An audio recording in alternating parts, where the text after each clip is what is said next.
வணக்கம், welcome to Chitra Murali's kitchen. இன்னைக்கு என்ன பார்க்க போறோம் அப்படின்னு பார்த்தீங்கன்னா, அவரைப்பருப்பை வச்சு ஒரு மசாலா ரைஸ் பண்ண போறோம்.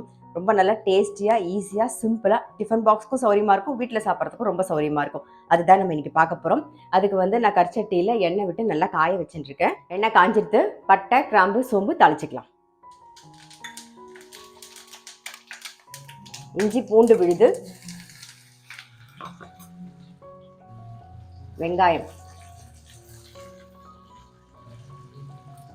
ஒரு பச்சை மிளகா எல்லாத்தையும் சேர்த்து நல்லா வதக்கிக்கலாம். வெங்காயம் நல்லா வதங்கிட்டு ஒரு 2 தக்காளி சேர்த்துக்கலாம். கொஞ்சம் கருவேப்பிலை, தக்காளி எல்லாத்தையும் சேர்த்துட்டு தேவையான உப்பையும் சேர்த்துடலாம்.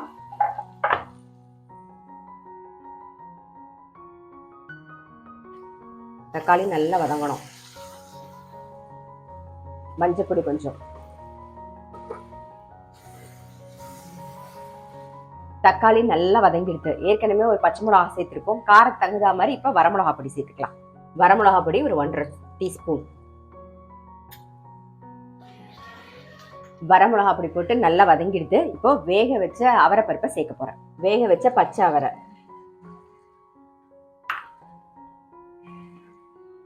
இருபது நிமிஷம் ஊற வச்ச சீரக சம்பா அரிசியை இப்ப சேர்த்துக்கலாம்.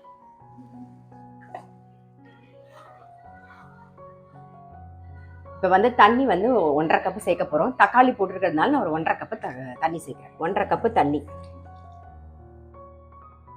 கொஞ்சம் கொத்தமல்லி சேர்த்துக்கலாம். நல்லா மிக்ஸ் பண்ணிட்டு சிம்மில் வச்சு மூடி வச்சிருவோம். நான் வந்து இன்னைக்கு சீரக சம்பா அரிசி யூஸ் பண்ணியிருக்கேன். நீங்கள் வந்து சாப்பாட்டு அரிசி இல்லை சீரக சம்பா அரிசி எது வேணாலும் யூஸ் பண்ணிக்கலாம். ஆனால் வந்து பாஸ்மதி அரிசி இந்த ரைஸ்க்கு வந்து அவ்வளோவா டேஸ்ட் கொடுக்காது. அதனால இந்த 2 அரிசியில் எது வேணாலும் யூஸ் பண்ணிக்கோங்க. நான் எப்பயுமே சொல்லியிருக்கேன், சீரக சம்பா அரிசி வந்து நல்ல ஒரு வாஷ் பண்ணிட்டு ஒரு 20 நிமிஷம் ஊற வச்சுட்டு வேக வச்சிங்கன்னா டக்குன்னு வெந்துடும். சாதம் ரெடி ஆகிட்டான்னு பார்க்கலாம். பாருங்கள், நல்லா வெந்திருக்கு.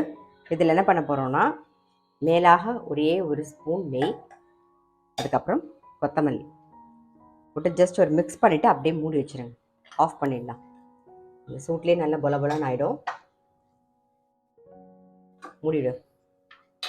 நம்மளுடைய அவரைப்பருப்பு மசாலா ரைஸ் வந்து ரெடி. இது ரொம்ப ரொம்ப சிம்பிளாக இருக்கும். நீங்கள் வந்து தயிர் பச்சடி தொட்டுன்னு சாப்பிட்டாலும் நல்லாயிருக்கும். இல்லைன்னா வந்து சிப்ஸோ அப்பளமோ வடாமோ எது தொட்டுன்னு சாப்பிட்டாலுமே ரொம்ப நல்லாயிருக்கும். நம்ம ஸ்கூல், காலேஜ், ஆஃபீஸ்லாம் எடுத்துன்னு போகிறதுக்கும் ரொம்ப சௌரியம். ஸோ கண்டிப்பாக வந்து ட்ரை பண்ணி பாருங்கள். நான் அடுத்த வீடியோவில் சந்திக்கிறேன்.